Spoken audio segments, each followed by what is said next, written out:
Tree ferns are probably one of the first plants people think of when planning a jungle or prehistoric themed garden, with their gracefully arching fronds towering overhead, providing a lush green canopy.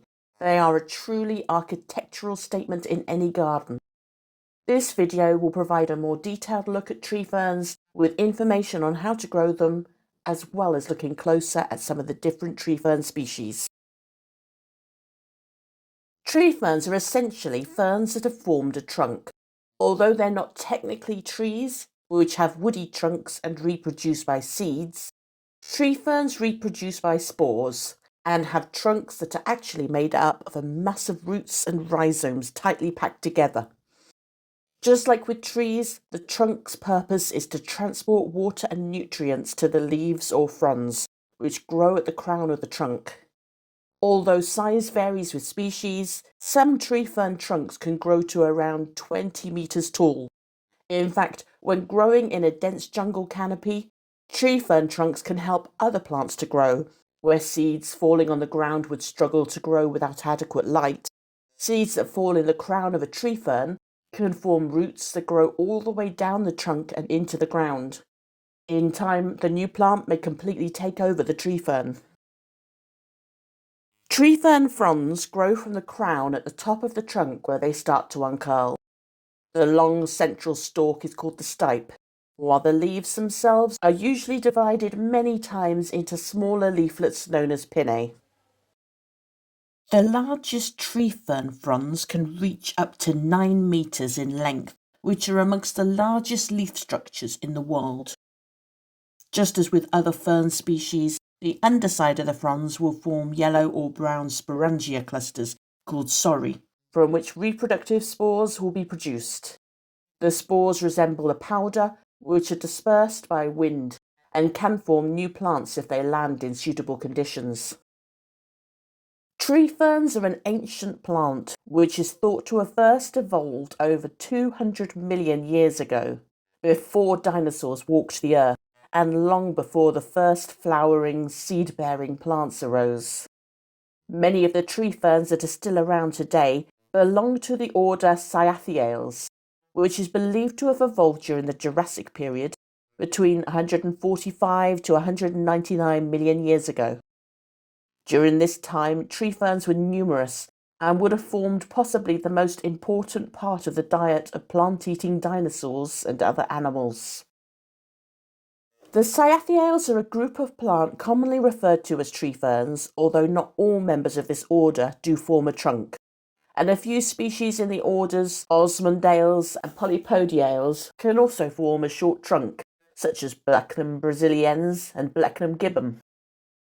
There are over 600 different species of tree fern around the world, with 4 families within the order Cyatheales. The Cyatheaceae, which include many well-known species of tree ferns such as Cyathea and Spheroteris. The Dicksoniaceae, which includes the 20 or 30 species of Dicksonia. The Metaxaceae and the Cibotiaceae, with only 1 genus each. Tree ferns grow naturally in tropical and subtropical regions around the world, but particularly in Australia, New Zealand, South America and Southeast Asia. In New Guinea, there are around 120 different tree fern species, most of which are native to the area, and is one of the most diverse islands for tree ferns as well as for other plant species as a whole.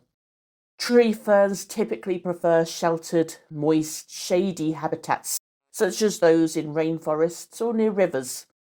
They can grow well in full sun, but will need more regular watering on hotter days. When growing tree ferns in the UK or other temperate regions, there are some species that can be grown outdoors, particularly in milder areas. I will discuss individual species later in this video.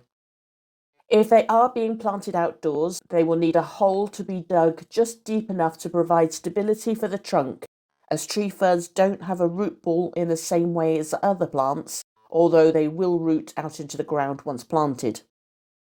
The fact that their trunks are formed from their roots allows the tree fern trunk to be cut at ground level and still continue to grow.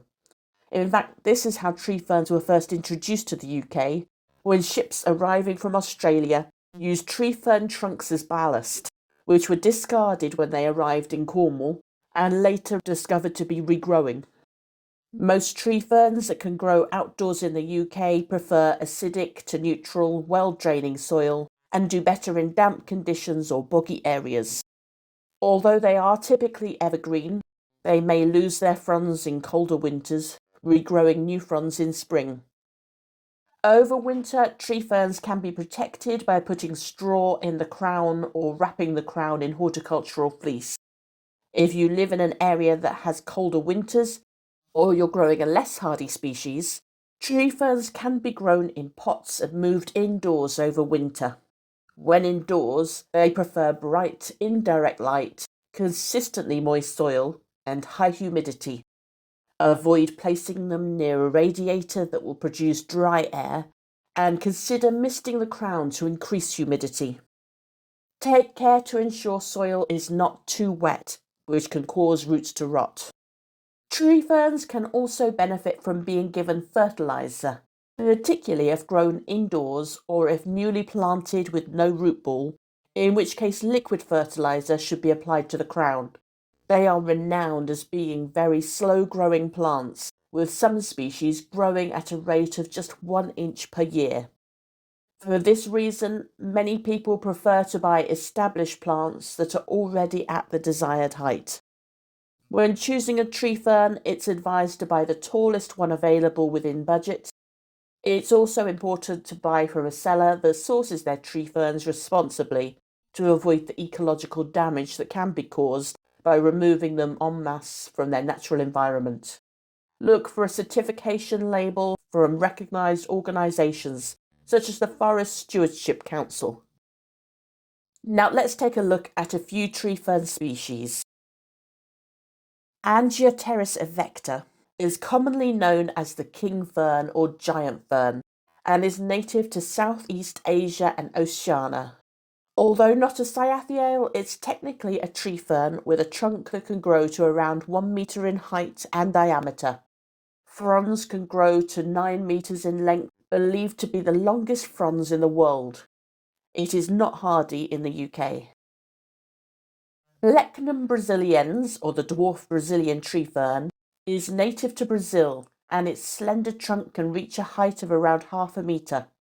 Fronds can grow 1 metre long and new growth can look spectacular with vibrant red-pink colouring. It can take temperatures to -3 degrees C. Blechnum Gibbum is another miniature tree fern which has been renamed Angiopteris Evecta. It is native to Fiji and the Pacific Islands, where it can grow to just over 1 metre tall, but will only tolerate temperatures down to 10 degrees C, so will need to be moved indoors and placed out of direct light, preferably with good humidity. Cibotium Glaucum is commonly known as the female tree fern and is a species native to Hawaii. It can grow up to 8 metres tall, but more commonly to around 3 metres, and the fronds can reach 6 metres in length. It can tolerate a degree or two of frost, but should be brought indoors once temperatures drop below 5 degrees, preferring bright, indirect light and high humidity. Cyathea Australis was renamed Drosophila australis and is a tree fern native to Australia and the Norfolk Islands. It's commonly known as the rough tree fern and can tolerate temperatures down to around -7 degrees C for a short time, so can be grown outdoors in milder areas of the UK. Cyathea Brownii is now named Spheroteris excelsa. It is commonly known as the Norfolk tree fern or smooth tree fern and is one of the tallest tree ferns in the world, reaching up to 20 metres in height. It can withstand light frost and temperatures down to -3 degrees C, but grows well in containers. Cyathea Cooperi is now known as Spheroteris Cooperi and is known as the lacy tree fern. It's native to Australia and fronds can grow to 5 metres in length in the wild. It is a faster growing variety, but should be kept almost frost-free and above 0 degrees C. Cyathea Dealbata was renamed Drosophila tricolor and is commonly known as the silver tree fern and is native to New Zealand. It can grow up to 10 metres tall with fronds 3 metres long and can be grown outdoors in a mild sheltered spot with a minimum temperature of -5 degrees C. Cyathea Medularis is now called Angiopteris Medularis and commonly as the black tree fern. It's native to the southwest Pacific and can grow up to 16 metres tall with fronds up to 5 metres long. The black trunk makes this a particularly popular tree fern, but will only tolerate lows of around -3 degrees C, so will need to be brought indoors over winter. Cyathea Smithii has been renamed Drosophila Smithii and is commonly known as the soft tree fern. It is native to New Zealand and can grow to around 8 metres tall with fronds 2 metres long. It is hardy to around 0 degrees C, so will need to be brought indoors in the UK over winter. Dicksonia Antarctica, or the man fern, is native to Australia and is the most commonly grown tree fern in the UK. It can grow 4 metres tall with fronds up to 3 metres in length. They are slow growing and can take 20 years to reach their mature height. It's hardy to around -10 degrees C if the crown is protected. Dicksonia Fibrosa is commonly known as the golden tree fern and is native to New Zealand. It grows to around 6 metres tall with fronds 2 metres long. It's hardy down to -6 degrees C, so it can be grown outdoors in milder areas of the UK, but it can be better suited to some UK gardens than Dicksonia Antarctica, as it's more tolerant of exposure. Dicksonia Squarrosa is commonly known as the slender tree fern and is native to New Zealand, where it grows in swampy areas with high rainfall. It can grow up to 7 metres tall with fronds up to 3 metres long. It cannot tolerate temperatures below -2 degrees, so will need to be brought indoors over winter.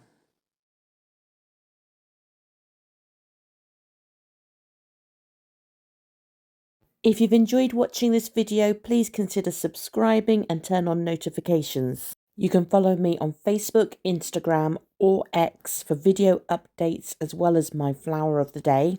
And you can email me at freyastropicalgarden@gmail.com. Don't forget to check out my website at freyastropicalgarden.co.uk, where you can find a range of information including public gardens that I've visited and information on plants that have been shown on my videos. I've had so much fun making this video, but if you'd like to make a contribution towards running costs, you can do so via PayPal.